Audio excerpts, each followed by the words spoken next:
everyone, thank you so much for tuning into this video. I have a few things that I want to talk about before we jump into the topic of today's video. So if you're one of those people that like to just come here for the content, that's totally fine. I will put a timestamp in the description box and you can just click on that and it'll take you right to the time where the video will begin.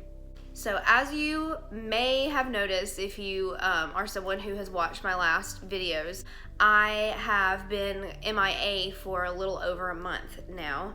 And people who know me in real life, you know, they know why, but people who don't really know me in real life that watch the videos do not know why, more than likely. So I'm gonna give you like a little brief story. But basically, I had to have emergency back surgery for a spinal issue that I have been dealing with for the better part of a year. I was in the hospital for a few days, and then after I got out of the hospital, I had to rest, and I was pretty much bedridden for a couple of weeks. And then after that, I'm not gonna lie to you, seasonal depression is real, man, and it hit so hard. On top of already having some, you know, other issues that I felt like I had, you know, they had been managed. Seasonal depression, it really, really hit. And so I've been struggling to even wake up and put makeup on and research and, you know, do things that I would need to do in order to make this video or these videos. And honestly, if I'm just being completely and totally transparent, I obviously do not have makeup on today, and my hair is from yesterday. I haven't done much to it besides put a little dry shampoo in it and hairspray to keep it out of my face. I did this for myself. I didn't put makeup on intentionally. I am feeling better, but I didn't put makeup on intentionally because I am wanting to prove to myself that I don't have to do all of that just to make these videos. Yeah, I'm not looking for attention, I'm not looking for compliments, anything like that. Please know that I am just doing this for myself. And so yeah, that's basically where I've been recently. At the end of this video, I'm going to kind of explain a giveaway that I am having. I'm not gonna go into a whole lot of detail until we get a little closer to the end of the giveaway, but it's going to be pretty cool, so stay tuned for that. Okay, so before we get into it, I want to give my usual disclaimer that all of the information that I am presenting in this video is alleged. None of it is 100% proven to be true, and I just compiled all of this information that I found into this informative video so the viewer can kind of make an informed decision about the particular topic we are talking about. The information that I'm going to be talking about is going to be incredibly disturbing and graphic. I'm not going to show any graphic images or any graphic video, but the material that I'm going to be talking about is graphic in itself. So I just want to give you a heads up that if you're sensitive or triggered by discussion of violence and abuse, this may not be the video for you. This video is not a true crime video technically. I put up a poll to see if the next video, if you know, people wanted it to be true crime or if they wanted me to talk about Russ McKamey and the McKamey Manor, and that won in a landslide on Twitter and Instagram. So I am going to go ahead and discuss that, but before I do, I'm going to call this haunted house a haunted house, but that does not necessarily mean that's what it is. But legally, I'm going to call it what he calls it, which is an extreme haunt. Whether you think it's a torture chamber or not, that's up to you, but I'm going to call it an extreme haunt, and you can make your decisions from there. So in order to talk about McKamey Manor, I want to go back and talk a little bit about the owner of McKamey Manor, Russ McKamey. He is quite an interesting fella. And honestly, it was hard to find information on him online besides information and articles and things surrounding the McKamey Manor stories. But to find things about his personal life and his upbringing, it was a little difficult. So just bear with me as I give you the information that I was able to find. Now, I don't know Russ's exact birthday, but I do know that as of 2019 ending, he will be about 60 years old. His love for haunted houses started when he was going trick-or-treating with his dad as a young boy, and he would see like little mazes and things in people's yards made out of cardboard boxes, and so he became really infatuated with that, and that's kind of where his love for haunted houses and what became an extreme haunted house kind of started.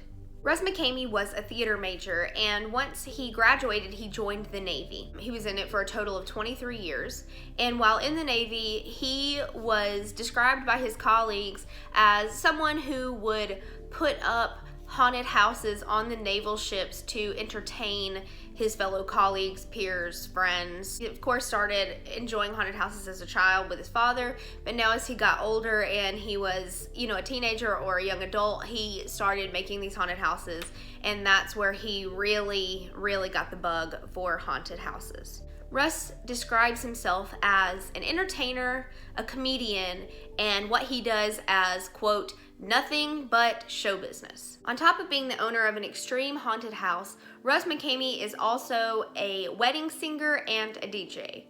And honestly, I cannot even imagine going to a wedding and seeing him there. Can you imagine just being like, hey, you're that guy that literally almost kills people. Can you play Mambo number 5?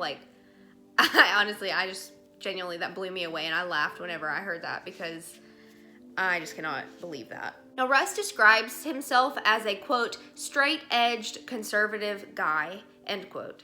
Russ claims that he does not drink, smoke, do drugs, or even curse.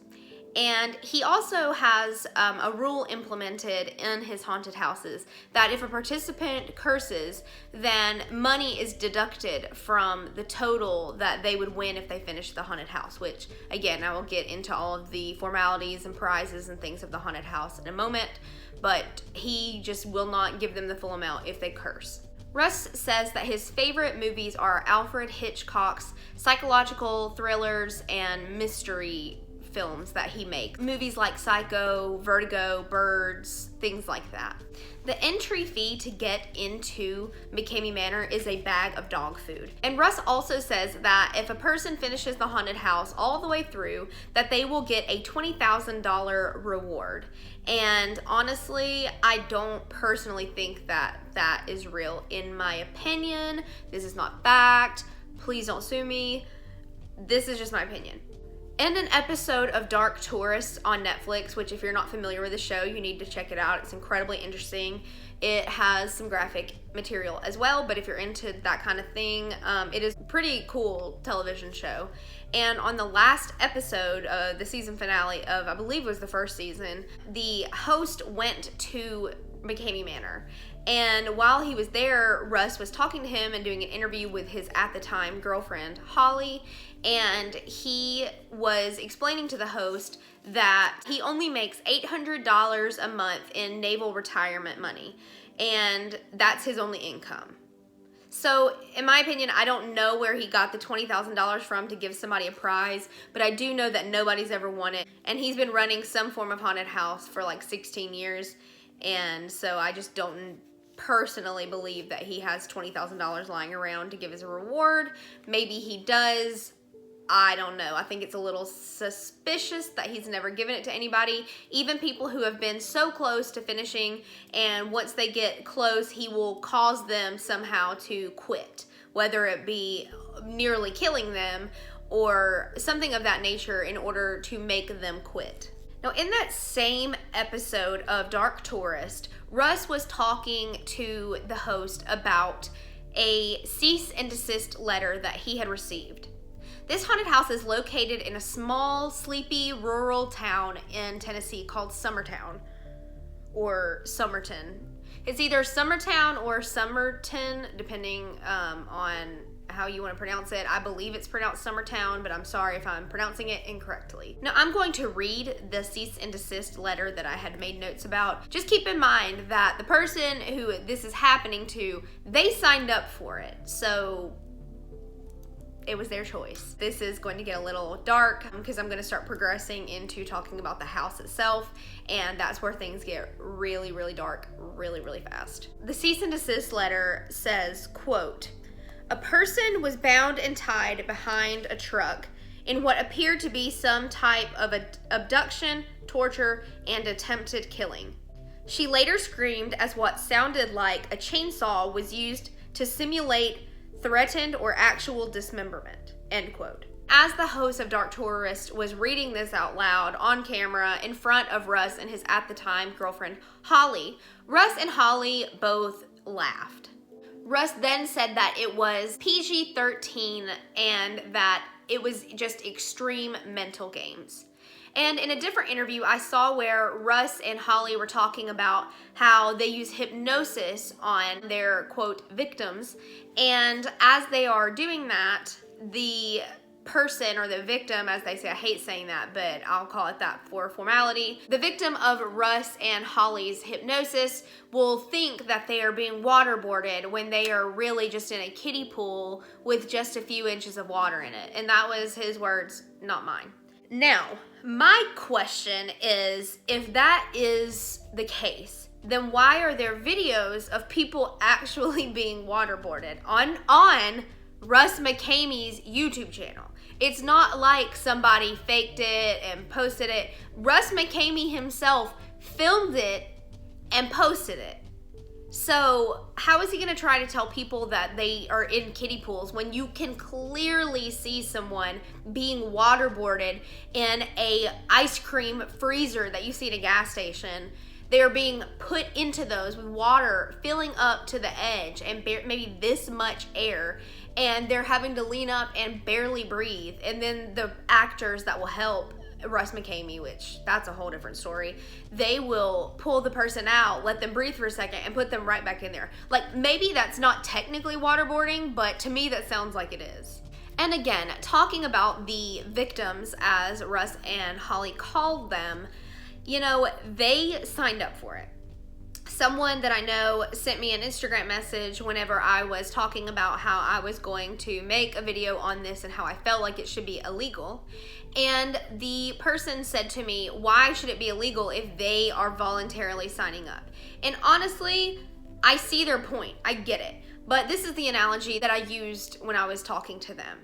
The waiver, which I know I keep saying we're going to get more into later, but it's just so much information that I have to cover, and I'm trying to do it in a way that makes like chronological sense. And yeah, anyway, so there's a waiver, and it's a 40-page waiver, allegedly. Some people say this is not the real waiver they signed, others say this is. It is also important to note that over the times that this haunted house has existed, things have completely changed. Just keep that in mind as well. This waiver that people sign, I'm going to put in a clip of me reading the waiver, you know, and showing the waiver on the screen.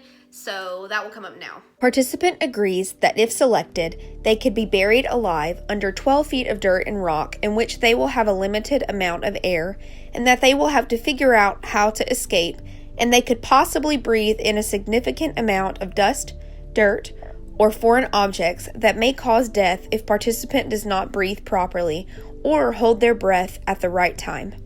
Participant agrees to partake, if selected to participate, in a height stunt that involves walking a plank 25 feet above ground without a safety net. Participant agrees that if selected, they will come in contact with a variety of live poisonous animals. It is the participant's responsibility to not panic and agitate the animals. If participant is bitten, it is because the participant made a sudden movement within a confined, secured environment. Participant acknowledges and agrees that they may be submerged in 60 feet of open water. Participant acknowledges and agrees that their breathing apparatus will be removed and that it is the participant's responsibility to make their way to the surface on their own. If done incorrectly, there's a real chance of participant drowning or receiving decompression sickness, the bends, which could cause permanent injury or even death. Participant acknowledges and agrees that 100% the participant's responsibility to use the safe phrase if they feel they are suffering from bodily injury, from any mental impairment, or if the tour becomes too much for a participant in any way. Participant understands and agrees that they will absolutely get cuts, severe bruising and/or swelling due to open-handed striking on their face and other physical contact, which could result in a black eye and possibly rope burns to the face, neck, arms, hands, legs, or feet. Participant agrees and understands they might come in contact with electrical stimulation. Participant understands for this specific show only that the participant is being offered a safe phrase.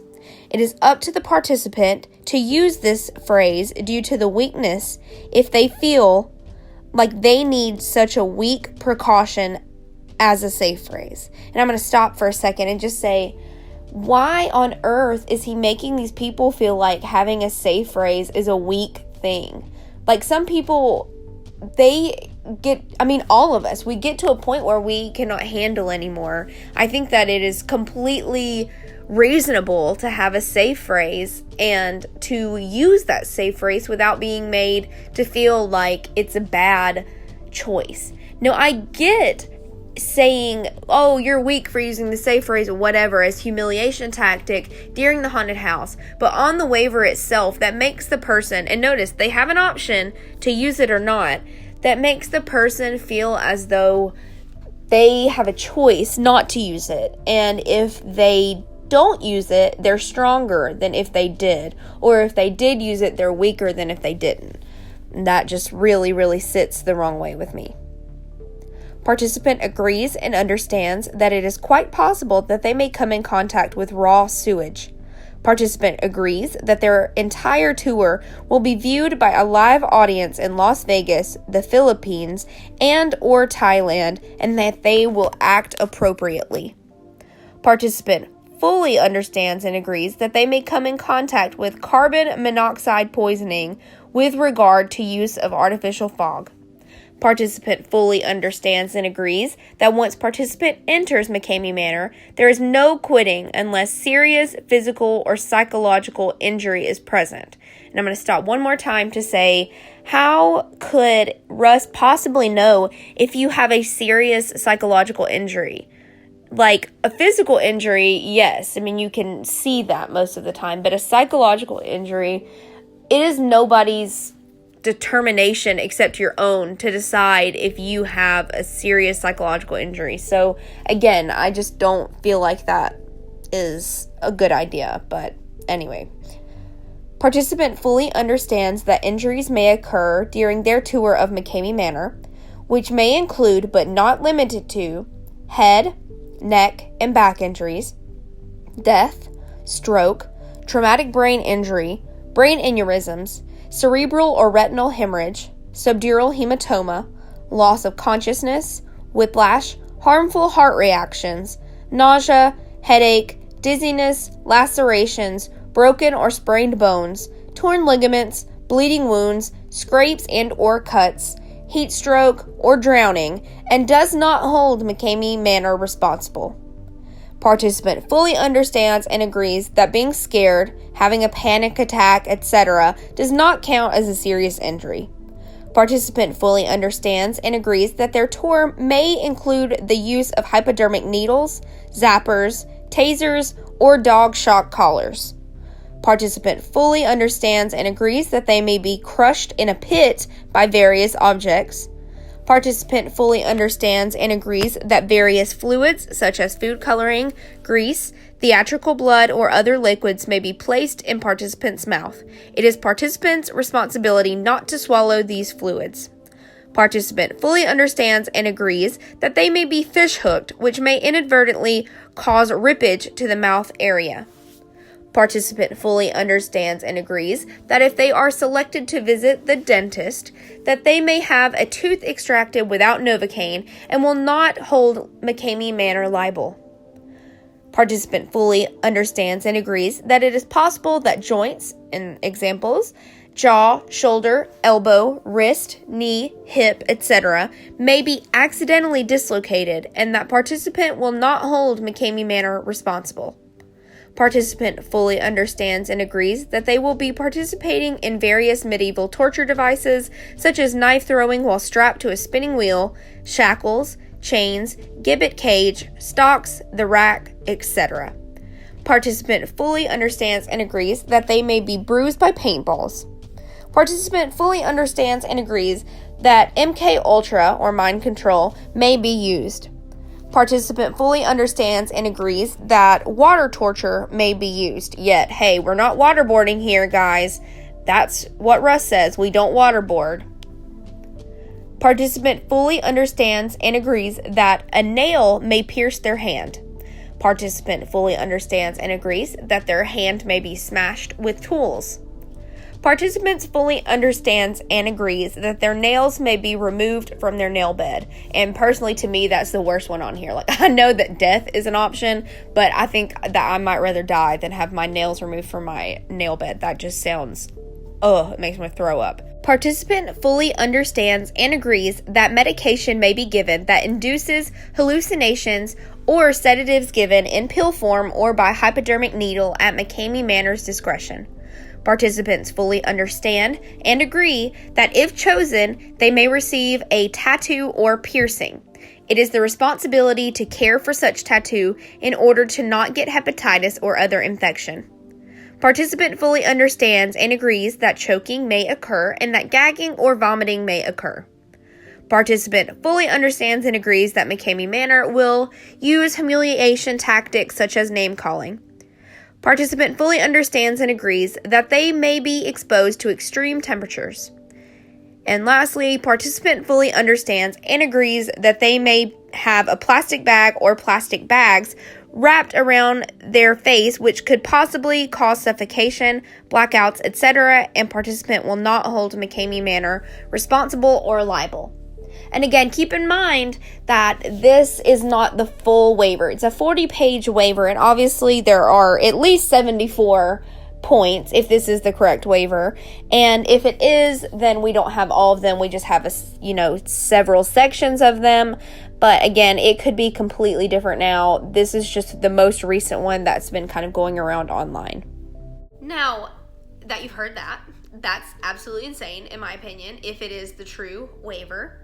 Some people have saying that has been shortened now, and some people say that even more things have been added. So, I guess unless you go through, you'll never know. Russ will not allow people to take pictures of them or post them or anything like that. So it's his word against theirs and other people's word against other people's. Anyway, I'm going to go off of what I have seen on that waiver. And as I was talking to this person on Instagram that told me that it should be legal because people voluntarily sign up, I told them they were right. However, this is the analogy I used. When you are using medication, like let's just say you're taking a antidepressant or something of that nature, and you're taking an antidepressant and you read the side effects on it. When the side effects say that you could lose your hair, or you could commit suicide, or you could, lose your mind, you don't jump into it assuming that that is going to happen. You think this could possibly happen, but then you think, what are the chances? Maybe that's a bad comparison to Russ McKamey's haunted house, but in my opinion, I feel like that describes it pretty well. I was watching a YouTube video by a person who is not only a victim of Russ's in the haunted house, but it was also someone who afterwards became kind of a cult member for Russ McKamey, as they described it. Her name is Gabs, or at least that's her YouTube channel name, and I will link the video that I'm going to be referencing quite a bit below. I completely think you should watch it. It is so informative, and she talks on all in her entire experience, and I don't have time to go into all of that. This video would be 1,000,000 hours long, but she does it so well. I think that you should definitely check that video out. September of 2014 is when she went through the haunted house. She said that Russ described her as, quote, his guinea pig. Before Gabs went through this haunted house, allegedly Russ's haunted house was not as crazy and as bad. But Gabs went through the house September of 2014, and after her, things just got increasingly worse. And she says that, and I've seen it myself, and it has turned into just a complete torture chamber. I'm going to tell you a little bit about Gab's story, but again, I think you should check out her video as well. It's insanely informative and entertaining. There are about 24,000 people. Yes, you heard me right. 24,000 people on the wait list to get into McKamey Manor. And why? I don't know. Gabby said that she was doing it for adrenaline and to push herself and to kind of see, you know, if she could get past some of her fears and things. So that's the reason that she went through it. She says other people do it for adrenaline. Some people do it just to see if they can. And honestly, I would personally never do it. No shade if you are interested or are already on the wait list. That's great. After your experience, call me. I'm interested to hear all about it. She said that Russ messaged her and called her his guinea pig. And after she went through the haunt, it was a long downward spiral to become what McKamey Manor is today. So why would she sign up? I am sure that you were wondering it. I was wondering it. And I'm sure all of the people who clicked on her video were. She addresses that and says that when she first heard about McKamey Manor and first saw the videos, because again, Russ records all of the haunted attraction that you go through, the entire thing from beginning to end, which mind you can last up to 10 hours, which the trauma that people must come out with, not only physically, but mentally and emotionally, I cannot even imagine. Gabby said that the video that she initially watched that was promoting McKamey Manor was nowhere near the kind of content that Russ puts out today. So she was like, oh, this is a really extreme haunt. I feel like I can do it. I've done a bunch before. Like, I'm ready to go. Let's do this. And she put herself on the wait list. Gabby said that she thought maybe she could kind of cheat the system a little bit and message Russ and ask him personally on Facebook about his haunted house and everything. And he told her that, I believe, if I'm not mistaken, it was the following day or maybe the following weekend or something, that he had people cancel, and so that she could come and do the haunt, and that it was a really big honor because, you know, he had 24,000 people on the list and everything. And Gabby told him, sorry, I can't do it. Like, I, you know, have something to do that day. You know, it's kind of last minute. I've got to drive all the way there. I forgot to mention this, but at the time, the haunt originally opened in San Francisco and since had moved. But we're going back to the San Francisco haunted house that started it all. And keep in mind that it originated and stayed in his home. It was not like a big warehouse. It was not like a field. Like, it's in his home and his backyard where his children lived. Anyways, Gabby said that she told him that she couldn't go, and he messaged her and basically said, this is a once-in-a-lifetime opportunity. If you don't take it, you may never get to come. And so she kind of moved things around, and she was able to go. The messages that Gabby and Russ exchanged were odd. Not really hers, but his. And I'm not going to go into all of that because, again, it's her video. I want her to get the credit for it. So go watch all of that if you're interested. Again, I highly recommend it.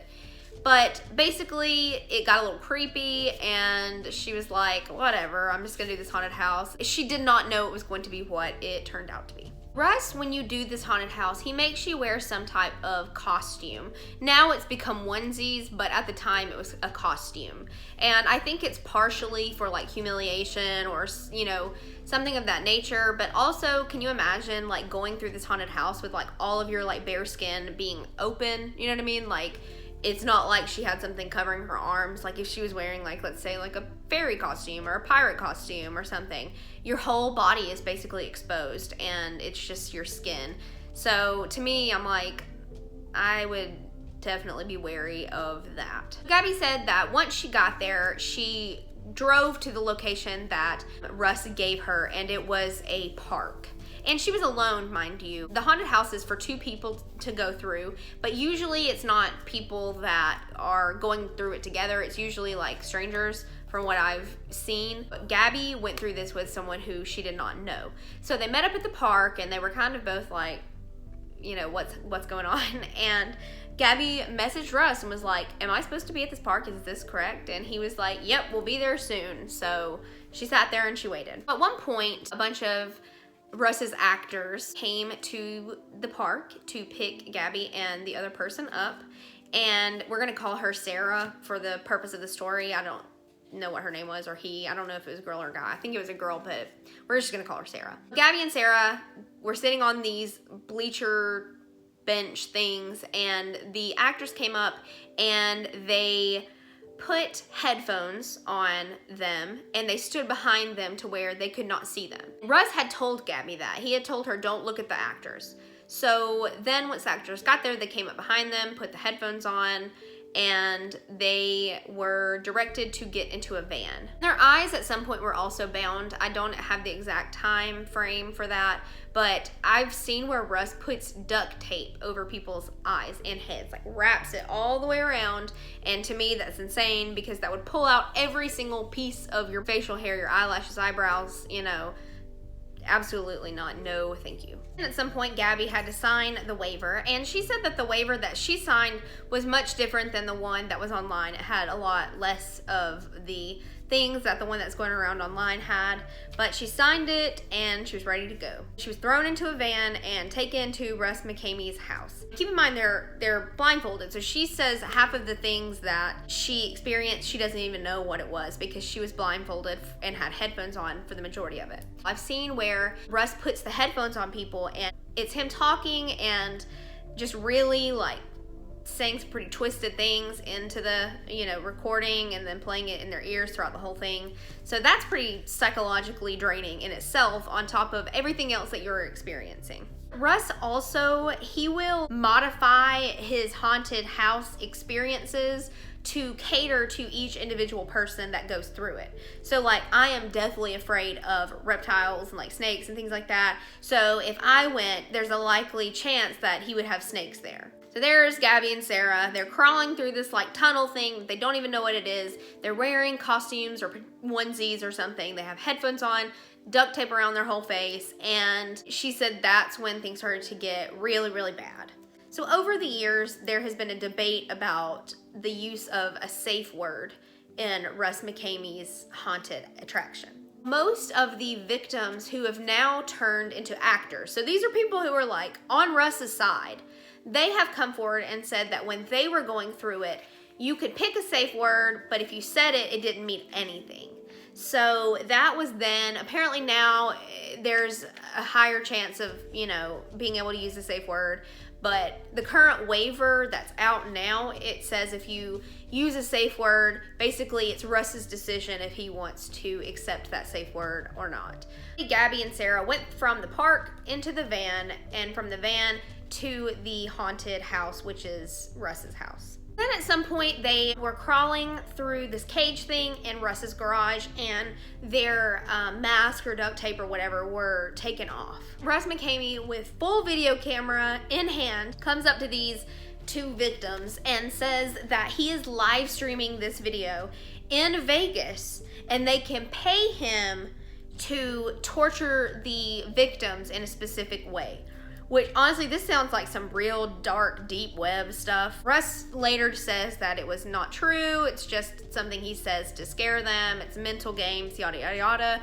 But personally, if he is only making $800 a month and he has allegedly this $20,000 stashed away to give to somebody, he's got to be doing something else for money. Whether it be selling this film to people who are going to use it for unsavory reasons. I know for a fact he has to be demonetized on YouTube. There's no way that the things he puts on YouTube can get him any type of monetary income. So I highly doubt that it's his YouTube income that is fueling his lifestyle. Then Russ tells them the rules, and the first rule is that they have one attempt to opt out, and that is at 1 hour in. So 1 hour passes and Russ will ask them if they want to quit. And if they say no, then they will not be able to opt out after that. Again, keep in mind, this is the first version of the haunted house, so, you know, it changes over the years. But at this point in 2014, you could have one attempt to opt out 1 hour in, and if you chose not to, you had to go throughout the rest of the house without being able to opt out. I'm not going to go into a whole lot of it because, again, it's Gabby's story to tell, not specifically mine, but she then says that she was put into a deep freezer like the ice cream freezers that you see at gas stations or places like that, and it was filled with freezing cold water. She was thrown into it. They shut the little lid and they chained it. And she said she had about this much air to breathe, so she was having to like look up and barely be able to breathe. And at this point, she starts having a full-blown panic attack because she, up to this point, was like, oh, well, this is just an extreme attraction, like they're gonna do things. And she had been pushed around and spat upon and kicked and yada, yada, yada. But at this point is when she really starts to fear that she may die. He did things like put a spider on her face because she was petrified of spiders. He put her in a straitjacket in freezing cold water in like a crate type thing. He put her in caskets. Also, she had her head slammed into walls. The actors put their fingers and hands all in her mouth. She left there with bruises, cuts, gashes, and she was beaten up. Not only physically, but she said that she was mentally just drained. For whatever reason, she decided to stay, and so she continued her torture for 6 to 7 hours. Like, can you imagine?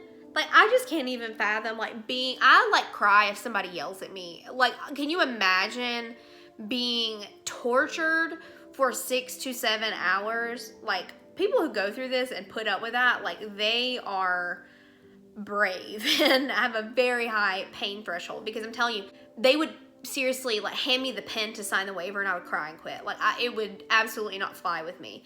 But to each their own, and again, I'm not bashing anybody that chooses to go through this. They have their reasons. That is their prerogative. But personally, there is not a chance I would ever even possibly put my name on the wait list. She also said that during all of this torture that Russ was there. He was present for all of it, filming. He filmed the whole 6 to 7 hours, and while he was filming, he had a, quote, satisfied look on his face, end quote. The video that Russ posted on YouTube of Gabby's experience is an hour-long video, and I did not watch it. I honest to God cannot bring myself to watch people voluntarily being tortured. That's just too much for me personally. I would not suggest looking into McKamey's YouTube channel. If you choose to and you watch the videos, just please be aware it is much worse now than the things that I just told you about. I'm gonna go and tell you about all of that in just a moment, but just a heads up that it is a traumatizing experience to watch his videos. Watching the Dark Taurus video and listening to people's testimonials and looking through pictures was enough for me to absolutely not ever want to watch those videos. Gabby did say that her video was cut down to an hour, even though he filmed for 6 to 7 hours. And what he posted online is only like a tenth of the traumatic torture that she went through, both physically, mentally, and emotionally. Also, there were times where Gabby and Sarah, as we're calling her, were pinned against one another. Like, not physically, but like, hey, if you don't do this, I'm going to do this. Or do you want this to happen to you, or would you rather it happen to this other person? For example, Gabby said that he would ask Sarah, hey, I'm either going to drown you or I'm going to drown Gabby. What do you choose? And she always without fail chose Gabby, which I get it. You don't know this person. You're looking out for yourself. Hey, I can't say I wouldn't do the same thing. Gabby said that it was just really emotionally traumatizing for her to experience that part as well, because it was always her over and over and over again. Some of the things that Gabby believed that were used on her, I'm going to read them off this list just because I want to get them correct. Gabby said that there was water and chairs and fans where like they would put you in freezing cold water and then sit you in a chair like a big industrial fan. They would blow you with that so you would be even more cold. He had caskets he would put people in. The gas station like ice cream thing that I was talking about. Again, actors would physically torture them with their hands, and it got really bad. And I, again, don't remember if it was when Gabby was there or if it was right after Gabby's tour was over, but apparently the neighbors called the police and the police came. Police are absolutely looking into McKamey Manor. Like, McKamey Manor is on the police's radar constantly, like always. So once Gabby finished this 6 to 7 hours of complete torture and things were over, Russ was just like, okay, thanks for coming. Have a good one. There's a shower if you need it. Then she joined the Facebook page of the people who had gone through it. Essentially, she became like an admin or a moderator to this Facebook page, and she would be in charge of deleting hateful comments. She would have to defend Russ. On Russ's own personal Facebook page, people would attack him, and he would like message Gabby and be like, hey, I need you to go and defend me on this or do that. Gabby was almost like Russ's puppet there for a while. And Gabby said that people who signed up and then backed out last minute were harassed online, and that if you spoke out against Russ, you were harassed online. Okay, now let's talk about the more updated house, which is kind of what has been happening as of late and what has kind of put them back on the map for being a torture house. For lack of a better word, I guess. Originally located in San Diego, California, and for whatever reason, it moved to Summertown, Tennessee, which is where it's located now. Now, people in Summertown hate this haunted house, most of them. I'm sure there are some that don't mind it, but from what I've gathered, the majority of Summertown despises this house because it was a quiet, sleepy, rural town until Russ McKamey came along. There's also one in Huntsville, Alabama, and I live in Alabama, and I would be very interested to see what this is all about in Huntsville, but I would never go through it. Russ also says that people will get cuts, bruises, broken bones, and possibly death. He says this. He said that. He said that people could possibly die. And although nobody has died yet, people have suffered pretty awful injuries. One person even had a heart attack. And when this heart attack happened, Russ did an interview in which he said, yeah, one person had a heart attack that was, quote, pretty good stuff, end quote. He said that. He said that somebody having a heart attack was good stuff, which, anyways. He says that now the reason people wear onesies is to, quote, make the video better. And like I stated earlier, people's entry fee for this haunted house is a bag of dog food. And that's just about the only good thing that Russ has to offer. He does donate this dog food to Operation Greyhound. You can also donate money, which I've seen where some people have done that.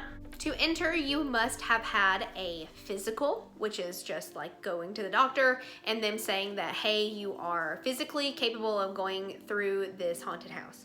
You have to have a psychological evaluation saying that you are mentally and emotionally able to go through this haunted house. Now, I have seen some aftermath videos of people, and there will be people who are lying like on the couch or, you know, whatever, and he is still filming them, and their hair has been cut off, their teeth have been pulled out, they have cuts, bruises, gashes, scars, just bleeding out, you know, all over the place. They have spit all over them, they have paint and fake like substances and just disgusting bodily fluids and things all over them, and he is still videoing them, and he's asking them about their experience, and he's poking fun with them, and they're laughing, and it's a great time. But like, what? How are you like cutting up with this man who just ripped your teeth out? Like, the people who go through this, again, I don't want it to come across like I'm shaming them. I just wish that I could understand. Like, I get adrenaline. I feel like I'm somewhat of an adrenaline junkie. I'm definitely on the lower spectrum. But to want to go somewhere where they pull your teeth out without any kind of Novocaine medication or anything, like, I cannot wrap my brain around that. You could be drugged, which Russ says they do not drug people, but people have said otherwise. You can have to eat bodily fluids. I'm not going to go into all that detail, but you could have to eat your own bodily fluids at that. And you could be around carbon monoxide. Like, I cannot believe that people go through this. And again, they may feel like it's like I made the medicine analogy. They may feel like it's, you know, like a side effect. Like, oh, well, I could die, but I probably won't. I could be buried alive for hours and hours and hours, but I probably won't. I could be waterboarded to near death, but I probably won't. You know, like, I don't know. And then there are the people that come out in full-blown panic attacks, and Russ is still videoing them laughing, cutting up, and they are sitting there having a panic attack and sobbing uncontrollably, and he's just kind of making fun of them, saying that, I told you you couldn't get through this, I told you you couldn't do this. Okay, he's acting like they were going to ride a roller coaster and decided last minute that they wanted to not participate in it. Like, that is not the same. Just because they were tortured for 5 hours and not the whole day, like, does not mean that they are not a strong person. And that's another thing that bothers me about Russ, is he attacks people's character. And to me, that is so toxic, like, and so pathetic. Russ himself says he would never go through this kind of haunted house, and he doesn't understand why people go through his own haunted house. So he clearly knows what he's doing is wrong and should not be done, yet he is still allowed to do this. And the safe phrase, I'm going to read it with my own information in it just so it makes sense, but the safe phrase, to get out, allegedly. I saw this on Dark Tourist, but that could possibly be because it was, you know, on television, but who knows. The safe phrase is, I'm Lexie Reeves from Alabama, and I'm too much of a wimp to do McKamey Manor, and I quit. It's some variations of that.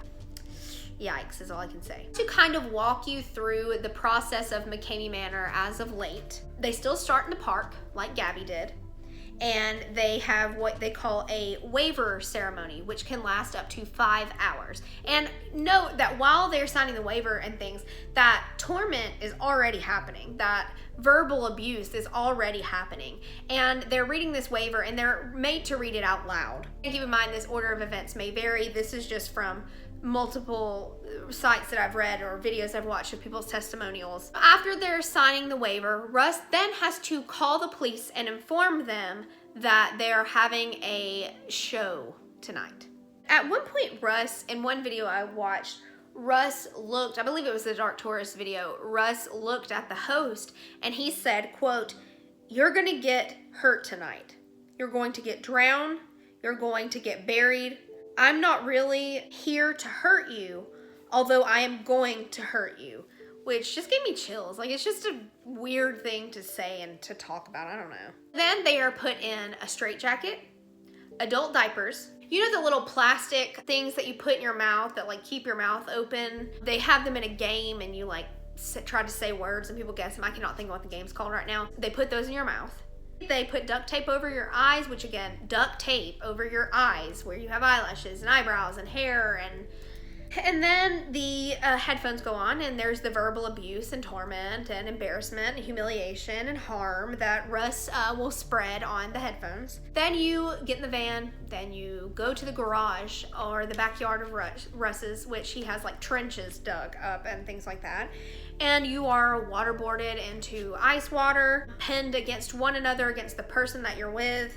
He will not let cameras in the backyard or in the house at all unless they're his cameras. So yikes, no telling what he is editing out of these videos. Basically all of that happens and then you can say the safe word at any time, allegedly, that you want and you can leave. Or you can try to stick it out and eventually Russ will turn up the heat and you will be kind of pushed out. I've read where, and I don't know how true this is, but I've read where a Marine was going through it and he was almost through the full day and Russ just was like, okay, we're done. You're done. I'm kicking you out. And he never got the money, even though he almost made it all the way through. Again, that was something I saw maybe on like Reddit or something. I don't know how true that is. To wrap up this video, we're going to lastly talk about Holly, Russ's ex-girlfriend. Now, Russ was married before. He was married to a lady named Carol, and she and Russell, I don't know why I call him Russell. I don't know if that's his real name. She and Russ split up, and once they split up, she kind of came out and said some pretty bad things about him, but then he started dating Holly. And once he and Holly broke up, she really went for the throat. It is a conversation that I don't know if she was having like a phone interview or if it was just like a conversation she was having with someone and it got leaked. I'm not sure. But basically Holly says that Russ is a quote non-contact passive pedophile. And she said what she means by that is that there would be times where they would go to like Walmart and while she's grocery shopping, Russ is going around and looking at children. Holly says that he looks at children of all ages and it can be all genders. It doesn't have to necessarily just be young girls. It can be all genders.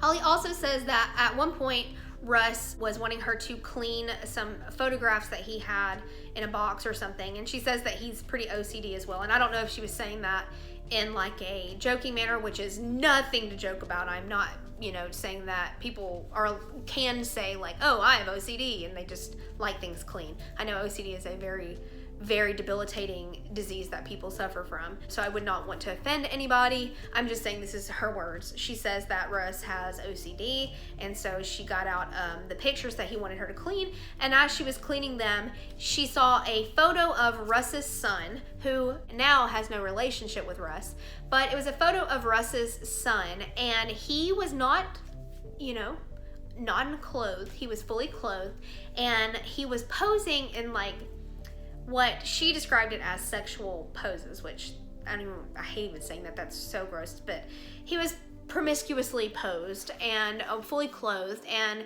you know, Holly thought that was like pretty bizarre, but she didn't really, you know, say much about it at the time. And then fast forward and all the things about Walmart came out and everything, and Russ would also tell her all of his fantasies. I don't even want to say that, but his thoughts about young children. She was deeply disturbed. And on top of all of it, he was also abusive towards her. He would not feed her. He would not give her a vehicle to go get food. He verbally abused her. He would choke her, bite her. She said that she would go back to the haunt to, quote, protect neighborhood children from the real boogeyman, end quote. And again, all of her information that she says is alleged, along with all of the information that I've given you today in this video. So please do not come for me. I am just simply giving you the information that I found online. You can look into it yourself if you dare. It is very, very heavy and very, very dark, but just be mindful if you do look into it.